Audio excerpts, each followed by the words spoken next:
اردو کے ممتاز شاعر و ادیب آل احمد سرور اتر پردیش کے بدایوں میں پیدا ہوئے۔ یہاں ان کے بچپن کے یادگار دن گزرے۔ پھر حصول تعلیم کے لیے سینٹ جونز کالج آگرہ میں سائنس میں داخلہ لیا اور یہیں سے BSc کی ڈگری حاصل کی۔ BSc اور FSc میں کم نمبر آئے تو سائنس کی تعلیم چھوڑ کر علی گڑھ آ گئے۔ یہاں انہوں نے انگریزی زبان و ادب میں MA کرنے کا فیصلہ کیا۔ یہیں سے سرور کی زندگی کی داستان شروع ہوتی ہے۔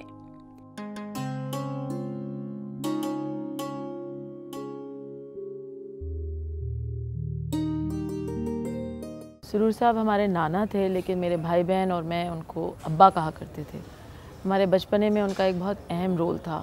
بہت سی چھوٹی بڑی باتیں ہم نے ان سے سیکھیں، نہ صرف علم اور ادب کی دنیا سے، بلکہ ایک طرح سے آپ کہہ سکتے ہیں تہذیب، اٹھنا بیٹھنا، بول چال، بات چیت، بہت سی ایسی چیزیں ہیں جو ہم نے ان سے سیکھی۔ ابا کے لیے لوگ اعتراضاً یہ بات کہتے ہیں، کرٹکس خاص طور سے یہ کہتے ہیں کہ وہ بہت مڈل آف دا روڈ تھے، یعنی وہ ماڈریشن کی آواز تھے۔ تو یہ وہ ذاتی زندگی میں بھی تھی۔ ابا نے اپنی ذاتی زندگی میں، اپنی گھریلو زندگی میں، اپنے خاندان میں، بچوں کے ساتھ، بیوی کے ساتھ کوئی ایکسٹریم ویوز کبھی لیے ہی نہیں۔ تو یہ ان کی ذات کا، ان کی زندگی کا ایک حصہ تھا، اور شاید اسی کی جھلک ہمیں ان کے کرٹیسزم میں ملتی ہے۔ Because he was a man of moderate views, that moderation we see in almost all of his writings. اب مجھے یہ لگتا ہے کہ ابا کی انٹلیکچوئل لائف میں اور ان کی ذاتی زندگی میں کوئی ہمیں بہت خاص فرق نہیں دکھتا ہے۔ یہ اپنے آپ میں ایک بہت ریمارکیبل بات ہے، کیونکہ ایسا کم ہوتا ہے کہ جو شخص جو لکھ رہا ہے وہی اس کی ذات کا حصہ ہو۔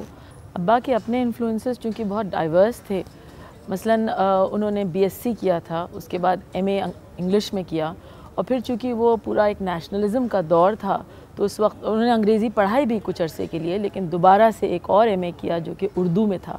تو یہ جو ان کے ملے جلے انفلوئنسز تھے، یعنی ان کو سائنس میں بھی دلچسپی تھی، ان کو انگریزی ادب میں بے انتہا دلچسپی تھی، وہ آخر وقت تک نئی انگریزی کی کتابیں منگوا کے پڑھا کرتے تھے، اور اردو تو خیر ان کی زبان تھی ہی۔ الفاظ جو تھے وہ ابا کے لیے بہت اہم تھے۔ ان کے پاس ایک بہت ویل سٹاکڈ اور بہت بڑی لائبریری تھی جس میں دنیا کی ہر قسم کی کتابیں تھیں، انگریزی میں اور اردو میں۔ جیسا میں نے کہا، چونکہ وہ خود انگریزی کے اسٹوڈنٹ رہ چکے تھے تو ان کو انگریزی ادب سے دلچسپی تھی، تو انگریزی کی کتابیں تو تھیں ہی، لیکن اردو کی بھی بہت سی تھیں۔ وہ نہ آئیں بھی تو اتنا کر لیا کرتے ہیں ہم، وہ نہ آئیں بھی تو اتنا کر لیا کرتے ہیں ہم، ان کی یادوں سے اجالا کر لیا کرتے ہیں ہم۔ شکریہ ان کا ادا کرتے ہیں ایک ایک زخم پر، شکریہ ان کا ادا کرتے ہیں ایک ایک زخم پر، یوں بھی گویا ان سے شکوہ کر لیا کرتے ہیں ہم۔ روپ کی، رنگوں کی، خوشبو کی جو کر لیتے ہیں بات، روپ کی، رنگوں کی، خوشبو کی جو کر لیتے ہیں بات، یوں بھی اظہار تمنا کر لیا کرتے ہیں ہم۔ خوف مستقبل کا ہے اور حال سے حیران ہیں، خوف مستقبل کا ہے اور حال سے حیران ہیں، اب تو ماضی کا بھی چرچا کر لیا کرتے ہیں ہم۔ پروفیسر آل احمد سرور کو بحیثیت اردو کے ایک تنقید نگار کی حیثیت سے لوگ زیادہ جانتے ہیں، شاعر کی حیثیت سے کم جانتے ہیں۔ حالانکہ ان کی شاعری ان کی تنقید کے سائے میں آ گئی، اس لیے لوگوں کو اس کے متعلق پوری جانکاری نہیں ہے۔ میں نے ان کی شاعری کو پڑھ کر یہ اندازہ لگایا کہ ان کی شاعری بہت گہری اور سوچ والی شاعری ہے، جذباتی شاعری نہیں ہے جیسے کہ اور شاعر کرتے ہیں۔ ان کے 4 مجموعے کلام شائع ہوئے، وہ ان کی پوری شاعری ادھر ادھر بکھری ہوئی تھی۔ جب میں نے اس شاعری کو پڑھا تو یہ اندازہ ہوا کہ اس شاعری کو اگر ہم ایک کلیات کی شکل میں شائع کر دیں تو اس سے نئی نسل کے شعراء کو کافی مدد ملے گی، اور ایک ان کا یہ ادبی سرمایہ ہم لوگوں کے سامنے آ جائے گا۔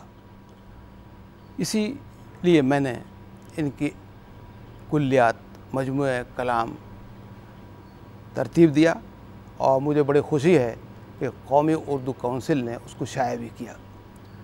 ان کی شاعری جذباتی نہ ہونے کے وجہ سے آج کل کے لوگ اتنا پسند نہیں کرتے، لیکن اگر اس کی آپ گہرائی میں جائیں تو بڑی سبق آموز ہے۔ سرور صاحب نے شاعری کے علاوہ تنقید میں بہت نام پیدا کیا، اور ان کی تنقید کو ان کی شاعری سے اور ان کی شاعری کو ان کی تنقید سے بہت مدد ملی۔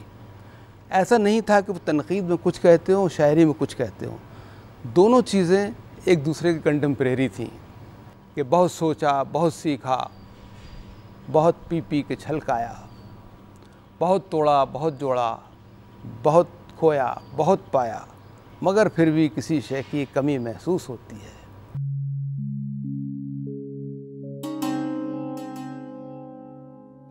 سرور نے کئی کتابیں تحریر کیں، جن میں ذوق جنوں، پہچان اور پرکھ، مسرت سے بصیرت تک، تنقیدی اشارے، اردو تحریک، خواب باقی ہیں، کچھ خطبے، کچھ مکالمے، فکر روشن قابل ذکر ہیں۔ ساہتیہ اکیڈمی جیسے باوقار ادارے نے ان پر ایک سمپوزیم کا انعقاد بھی کیا، جس میں ان کی شاعری اور تنقید کے اہم پہلوؤں کا احاطہ کیا گیا۔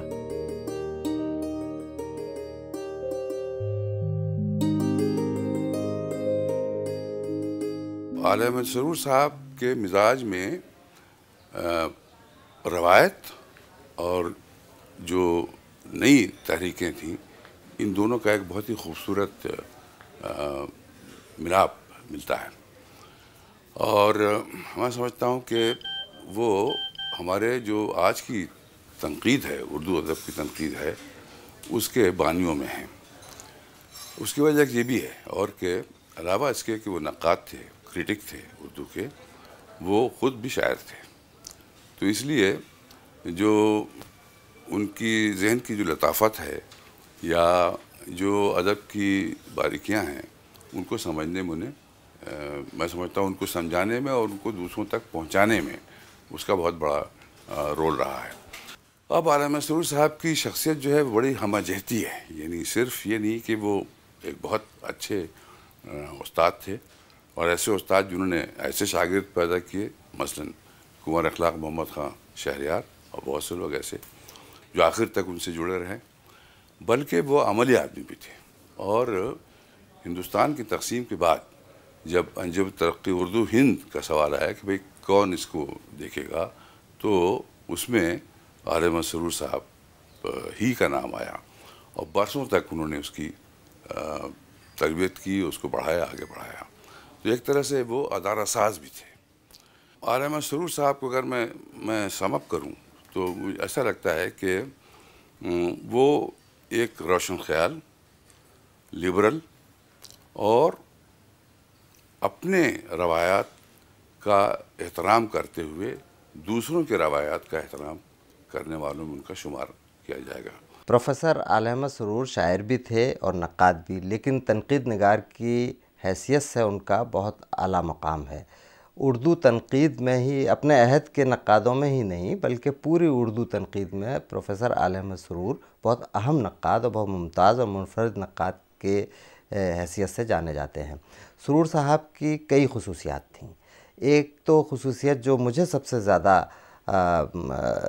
مدد کرتی ہے ادب کو سمجھنے میں، وہ یہ ہے کہ جس وقت وہ تنقید کرتے تھے تو اس وقت وہ فیصلے صادر نہیں کرتے تھے، نہ ہی ان کی تنقید میں کسی فن پارے کے بارے میں دو ٹوک رائے یہ ملتی ہے کہ یہ فن پارہ اچھا ہے یا برا ہے، اس لیے کہ ہوتا بھی یہی ہے، زندگی میں بھی یہی ہوتا ہے کہ کوئی بھی چیز نہ اچھی ہوتی ہے نہ بری ہوتی ہے، ہر چیز میں دو پہلو ہوتے ہیں، یہی وہ تخلیق میں دیکھتے تھے۔ چونکہ تخلیق سماج کا ہی آئینہ ہے، یا فرد پر، اگر فرد کی ذات پر لکھی گئی ہے تو اس فرد کی شخصیت کا یا ذات کا یا اندرون کا وہ آئینہ ہی ہوتی ہے، اس میں دونوں چیزیں ہوتی ہیں۔ وہ بتاتے تھے، دکھاتے چلے جاتے تھے، اور اس طرح سے وہ تنقید میں فن پارے کو بنیاد بنا کر اپنی رائے دیتے تھے کہ قاری اس سے اتنا انوالو ہو جائے اور اس کی باریکیوں کو اتنے قریب سے سمجھنے لگے کہ خود قاری کا ہی ذوق ایک کی تربیت ہو جائے۔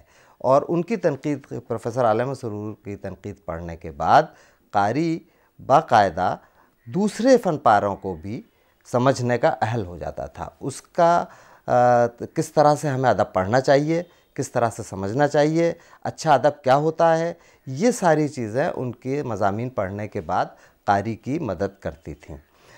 پروفیسر عالم سرور کی ایک خصوصیت یہ بھی تھی کہ وہ بہت سارا مطالعہ کرنے کے بعد جو شخص بات کہتا ہے وہ ظاہر ہے کہ عطر ہوتا ہے، نچوڑ ہوتا ہے اس کی سارے مطالعے کا، ساری محنت کا، وہ پیش کرتے تھے۔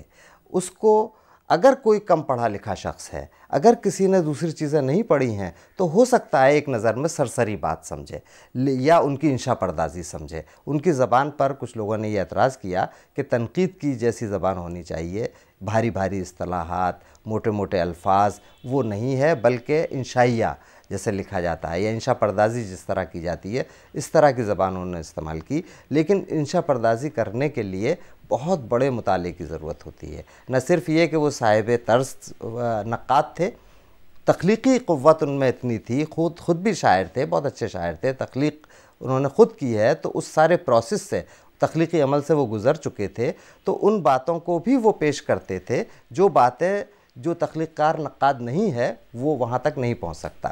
لہٰذا ان کی تنقید پڑھنے کے بعد قاری خود اتنا زیادہ ذہین اور اتنا زیادہ اہل ہو جاتا تھا فن پارے کو سمجھنے میں کہ اس کا ذوق وہ نہیں رہتا تھا جو ان کی کتابیں پڑھنے سے پہلے تھا، کہ ان کی کتابیں پڑھنے کے بعد وہ اپنے آپ میں ایک الگ طرح کی سمجھ کا احساس کر لیتا تھا۔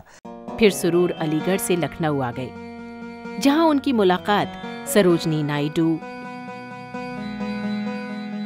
یشپال، امرت ناگر، بھگوتی چرن ورما، پنڈت آنند نارائن ملا جیسی بڑی اور اہم شخصیتوں سے ہوئی۔ وہ لکھنؤ یونیورسٹی میں بحیثیت اردو ریڈر درس و تدریس سے وابستہ رہے اور اردو کی گراں قدر خدمات انجام دیں۔ دسمبر 1955 میں آل احمد سرور دوبارہ علی گڑھ آ گئے اور یہاں انہوں نے یونیورسٹی کے وائس چانسلر ڈاکٹر ذاکر حسین کے یہاں قیام کیا اور شعبہ اردو میں اپنی ذمہ داری سنبھالی۔ یہاں انہوں نے سہ ماہی فکر و نظر کی ادارت بھی کی۔ 1958 میں آل احمد سرور شعبہ اردو کے صدر رہے اور 1973 میں یہاں سے پروفیسر اور صدر کی حیثیت سے ریٹائر ہوئے۔ وہ اپنے عہد کے ایک بہت اچھے ناقد تھے، بہت اچھے تنقید نگار تھے۔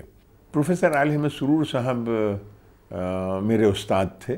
سرور صاحب اقبال پڑھاتے تھے، باقی دوسری چیزیں دوسرے لوگ پڑھاتے تھے۔ اقبال کے سلسلے میں انہوں نے ایک مضمون دیا، اس زمانے میں ہر طالب علم کو ایک مضمون لکھ کے داخل کرنا پڑتا تھا۔ مضمون دیا، میں اسے نہیں لکھ سکا۔ اس کے بعد میں سرور صاحب کے پاس گیا اور میں نے سرور صاحب سے کہا کہ صاحب مجھے اقبال بہت پسند ہے اور جب میں اقبال کو پڑھتا ہوں تو پڑھنے لگتا ہوں اور لکھنا چاہتا ہوں تو لکھ لیتا ہوں کچھ، اسی وجہ سے میں اس کو نہیں لکھ سکتا۔ انہوں نے کہا مجھ سے کل ملنا، فلاں خالی ہے، اس میں تو میرے پاس آنا۔ میں ڈپارٹمنٹ گیا اور میں ان سے ملا اور اس کے بعد انہوں نے مجھے یہ بات بتائی اقبال سلسلے میں، انہوں نے مجھے سمجھایا۔ کلاس میں سمجھانا ایک دوسری بات تھی، لیکن الگ ان کا 2 گھنٹے میرے ساتھ صرف کرنا یہ ایک بہت بڑی بات تھی۔ آج بھی میں یہ سمجھتا ہوں کہ میں بہت سی چیزیں اگر سمجھنے کے لائق ہوا یا میں بہت سی چیزیں کر پایا تو اس میں سرور صاحب کا بہت بڑا ہاتھ ہے، ان کی تربیت کا، جو انہوں نے میری تربیت کی۔ اور خاص طور پر اقبال کے سلسلے میں یہ کہنا چاہوں گا کہ اقبال کو کس طرح سے پڑھا جائے اور اقبال کو کس طرح سے سمجھا جائے، یہ نکتہ سرور صاحب نے مجھے سمجھایا۔ یہ ایک بہت بڑی بات تھی۔ ہوئے دیدہ یورپ، یہ بالٹک کی درہن، یہ انقلاب کا گہوارہ، حریت کا وطن، یہ اہل فن کا جلوخانہ، فکر کا مسکن، روش روش پہ چراغ لیے ہوئے چمن، فضا میں کتنے فسانے مچل رہے ہیں، یہاں چراغ کتنی صدیوں سے جل رہے ہیں۔ گھلی ہے دن کی سفیدی یہاں کی راتوں میں، بھاگ خلوص کی ہر راہ رو کی باتوں میں، ہے موج نبی